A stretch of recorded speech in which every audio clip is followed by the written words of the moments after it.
Nah, kalau misalkan sudah terlanjur ada hama di pohon nangka kalian, kalian bisa semprotkan pestisida nabati.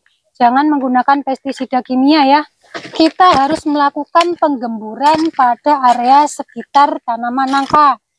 Jadi pohon nangka mini berbuah super lebat dan memiliki isi penuh atau full.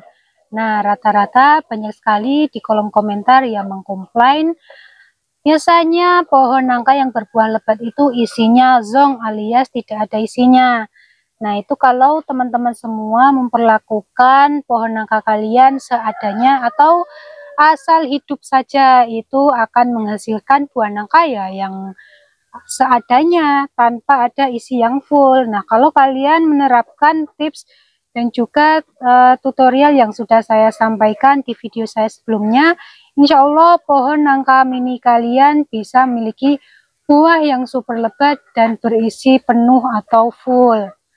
Lalu apa saja yang perlu dilakukan? Ikuti terus video ini sampai selesai biar teman-teman tidak gagal paham.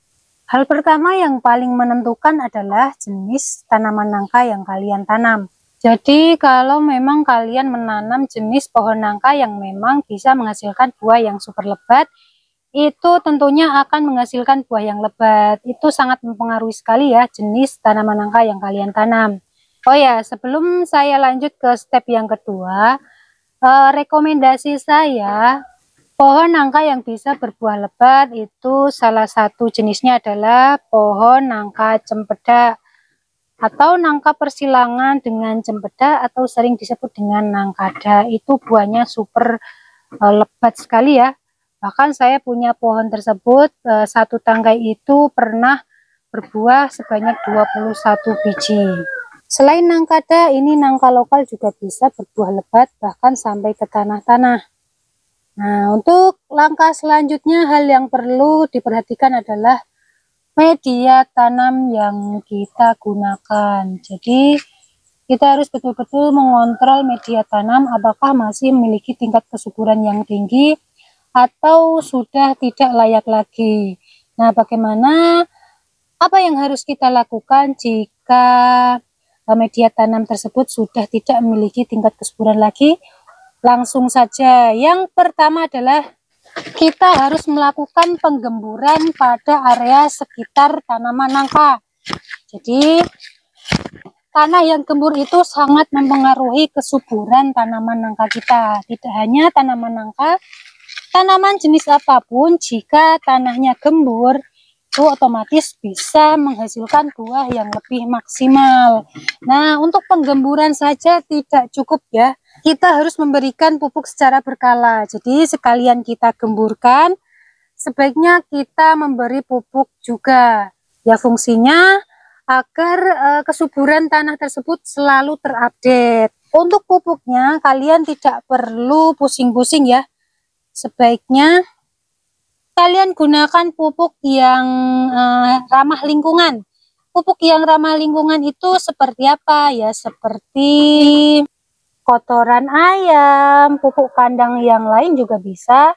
Nah, itu selain dia hemat ataupun gratis ya, ini juga ramah lingkungan, apalagi untuk pohon nangka yang memang kalian tanam untuk konsumsi kalian sendiri. Untuk di wilayah perkotaan, biasanya kalau nggak ada pupuk kandang, kalian bisa menggunakan bekas sampah bakaran. Nah, bakaran apa? Bakaran ranting pohon, dedaunan, itu juga bisa ya. Ini sangat bagus sekali untuk menggemburkan media tanam dan juga penyerapan air. Nah, ini pasti di mana-mana juga ada ya, karena setiap rumah tangga pasti memiliki limbah dan biasanya untuk membersihkan limbah tersebut biasanya kalian dengan cara dibakar ya. Jadi bakaran ini bisa kita manfaatkan sebagai pupuk. Nah, yang perlu diperhatikan kalau kalian menggunakan sampah bakaran, kalian jangan langsung menggunakan setelah apinya padam karena masih bersifat panas. Jadi kita gunakan sampah bakaran yang sudah betul-betul terlerai dan sudah tidak panas sama sekali ya. Karena sampah ini masih panas sekali karena baru kemarin sore saya bakar. Saya akan mengambil di bagian sini saja. Untuk sampah-sampah yang masih ada plastiknya seperti ini, sebaiknya kita sortir lagi ya. Jadi kita ambil tanahnya. Nah, kalau sampah rumah tangga ada plastik-plastik seperti ini mah wajar ya. Kita ambil yang betul-betul sudah membusuk di tanah ya. Jadi sudah tercampur. Ini sangat bagus sekali jika kita gunakan untuk sebagai pupuk. Ya, langsung saja kita taburkan di atas tanah yang sudah kita gemburkan tadi. Ingat, kalau ada sampah plastik kita harus buang. Kalau sampah dedaunan kering itu tidak apa-apa ya, karena sampah dedaunan itu nantinya akan update menjadi kompos, dan itu bagus sekali untuk tanaman nangka maupun tanaman apapun. Selanjutnya adalah kita harus memberikan air yang cukup atau menyiramnya setiap hari ya, apalagi di musim kemarau. Nah, jangan sampai pohon nangka kita kekurangan air, apalagi sampai tanahnya itu retak-retak ya.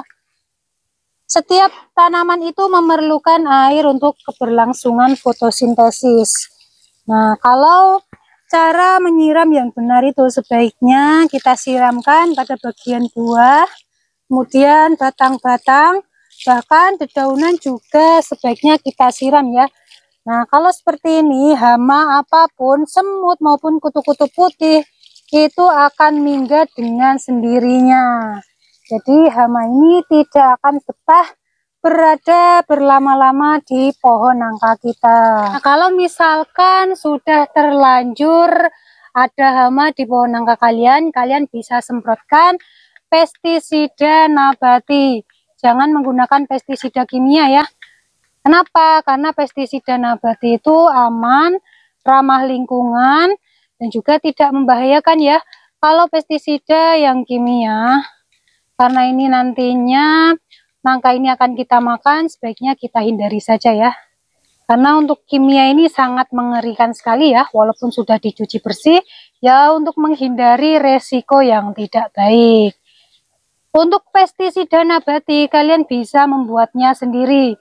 Kalian bisa cari di video-video saya sebelumnya, cara membuat pestisida nabati. Jika sudah dilakukan cara-cara tadi tetapi masih belum berbuah juga, kalian bisa menggunakan cara alternatif, yaitu dengan cara pelukaan pada batang pohon. Nah, seperti ini.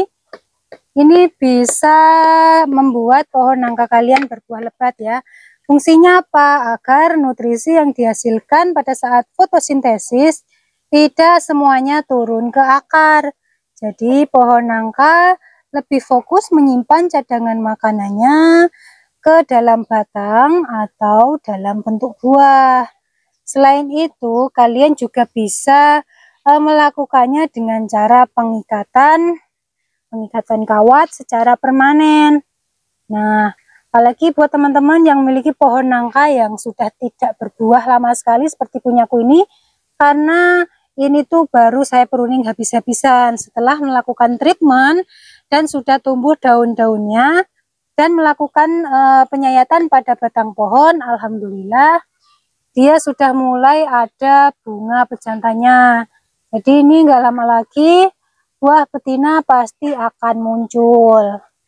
Cukup sampai di sini video tutorial kali ini. Semoga buat teman-teman bisa bermanfaat ya. Sampai jumpa pada konten berikutnya. Bye.